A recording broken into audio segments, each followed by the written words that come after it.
Simon, how are you doing today? I'm good. How are you, John? I'm doing good. Thanks for asking. And I'm super stoked because I get to say this and we meet again. It sounds like a line from a horror movie, John, when you say that. Sound like you're the villain that just turned up at the third act, sort of, meet again. Yeah, I'm super excited because it's not usual that I get to meet either actors or directors once again for another project, but I'm super excited that I'm sitting down with you once again. First time was we were talking about Fubar, I and remember. Yeah. and it was super exciting. Loved the show. I loved your character. But now we're talking about the Mousetrap that you're not only the star, but you as well wrote it. Now, That's right. my first initial question will be, what did Mickey Mouse did to you? You didn't do anything to me. Listen, I should start by saying as well, I don't hate Disney. This is like when people go, wow, man, so what did Mickey, yeah, that's that thing of like, what did Mickey Mouse do to you as a kid? Nothing. I love Disney. And we just remember that we were just being, this is in public domain now, or Steamboat Willie, this Mickey Mouse is in public domain. So we were just, having fun, being creative, which is actually a lot, Disney, that's the bedrock principles of behind Disney, fun and creativity and playing, sort of. So that's all that me and Jamie Bailey were doing when we made this crazy idea.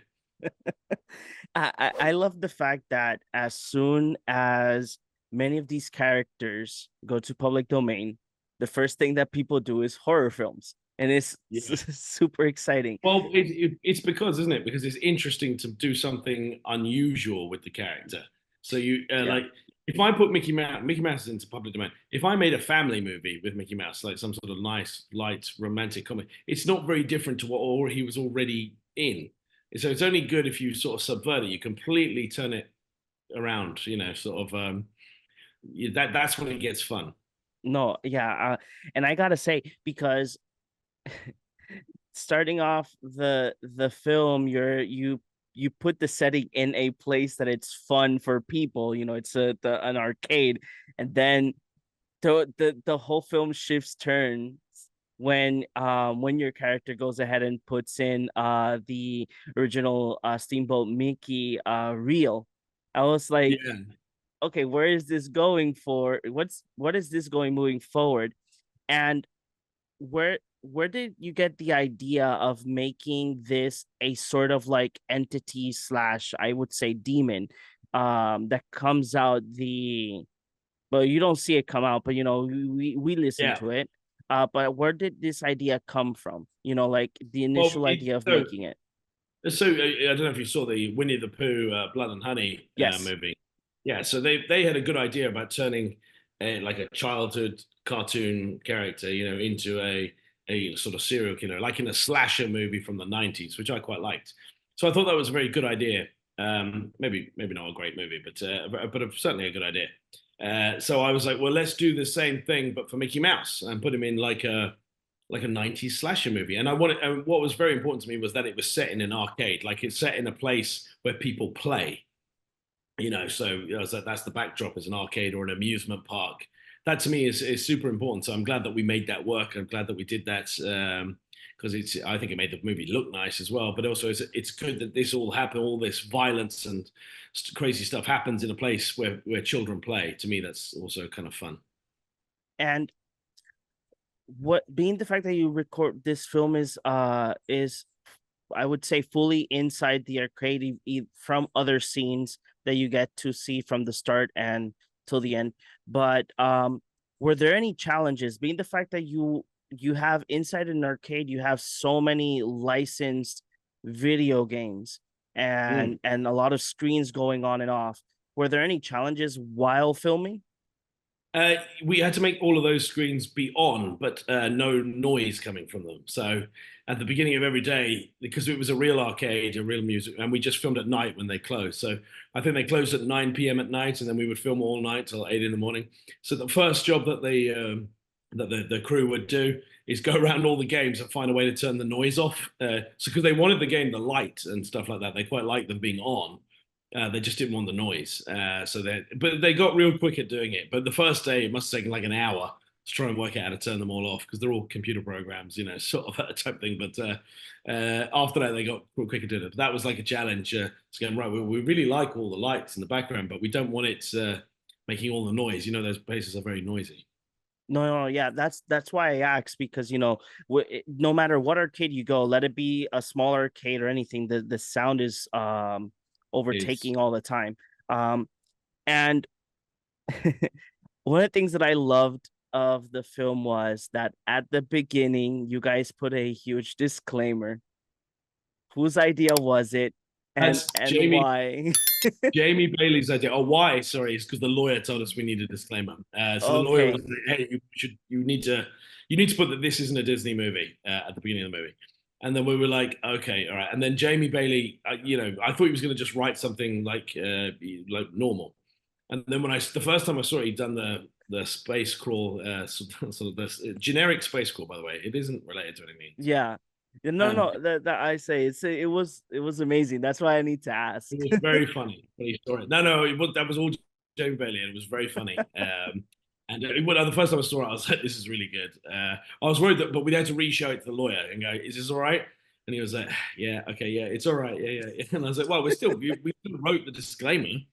And he goes, "Yeah." I was like, "But it sets the movie up with the right tone, I think."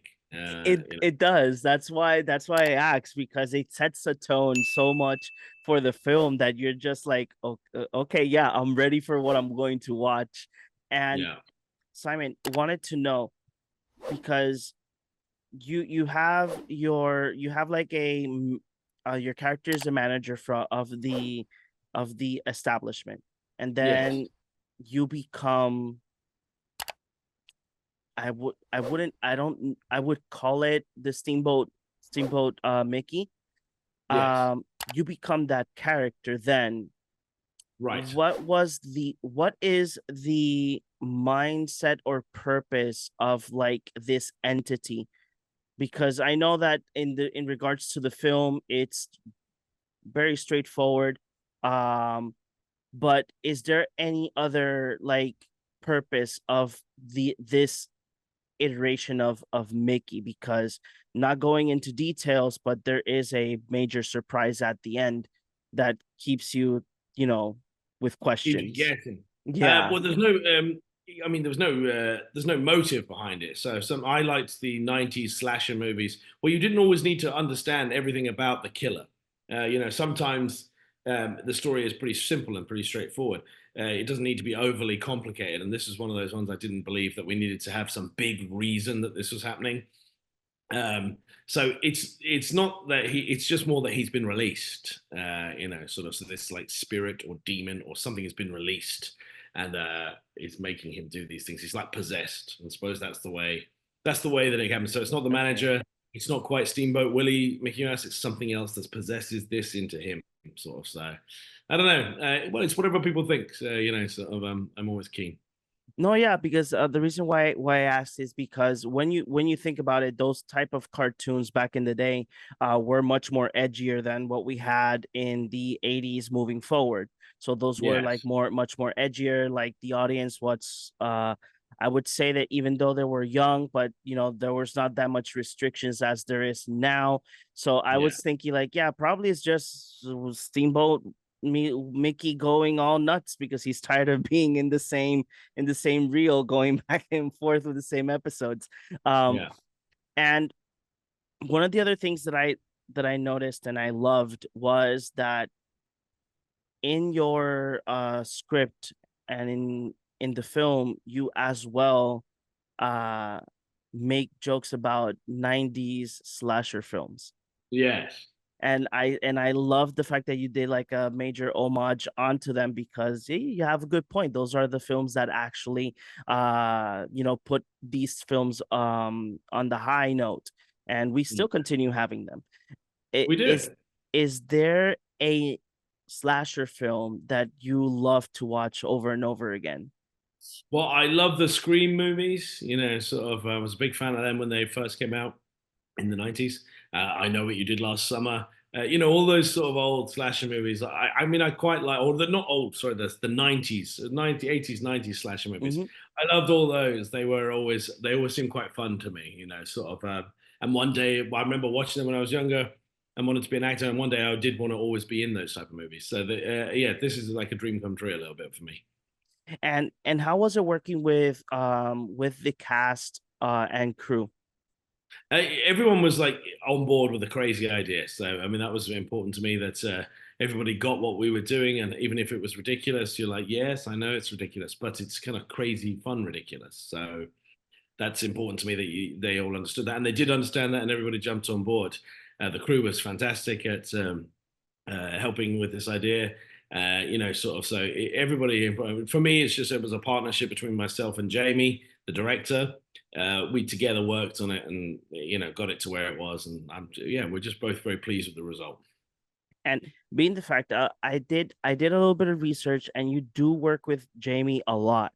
And Yeah, indeed. how was it when you presented this idea to him? Were did you guys like sat down like in a on a table and were like, okay, so this is the plan. What can we do to make it a little bit much more crazier than it is right now? That was yeah, it was definitely a bit like that. This was the Okay. plan, like sort of. So I came up with the idea, and I think I told Jamie a couple of days later about I was I want kids in an amusement park. I told him the whole thing and the Mickey Mouse, and he was just like, yeah, okay, let's do it. So he was excited by the possibility of doing it. Sort of. So and he understood that it was a good idea in terms of like promotion. That when it comes into public domain.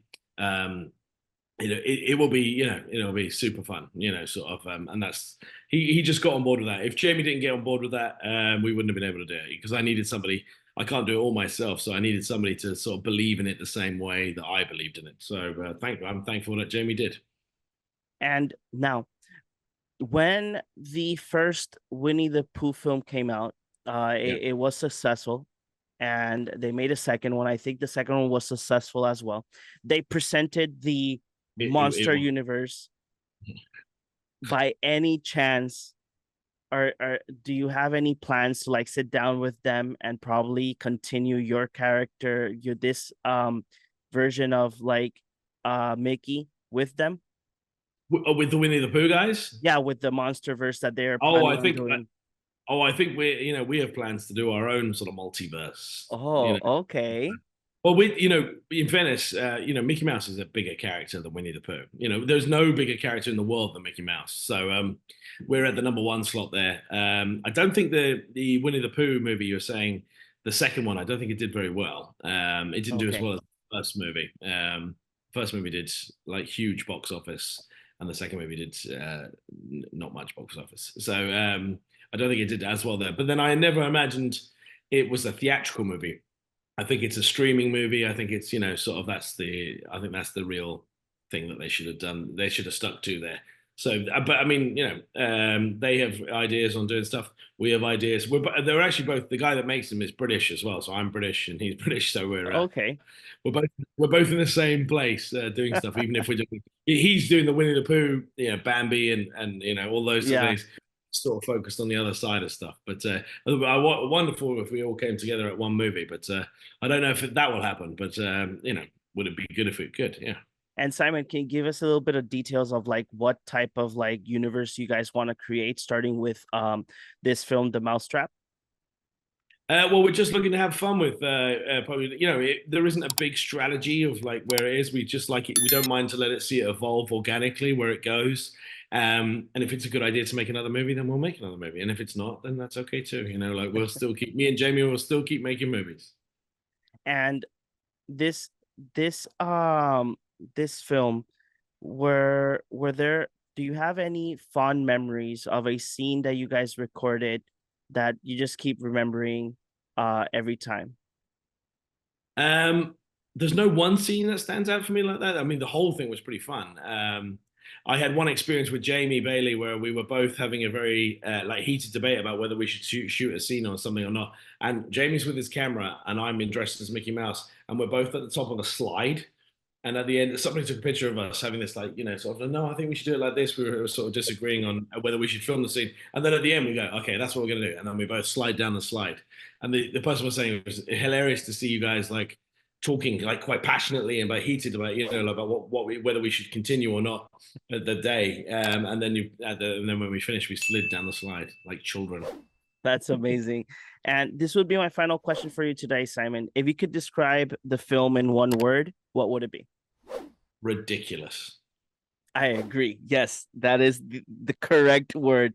Yes. Simon, thank you very much once again. Thank you, Tim. Like that we can talk about the mousetrap, and crazy for like that people can see it. I know that they will enjoy it, and crazy as well. If you do your universe, I'm in it as well. Thank you very much. Thank you, mate. I appreciate that. Bye bye. Bye.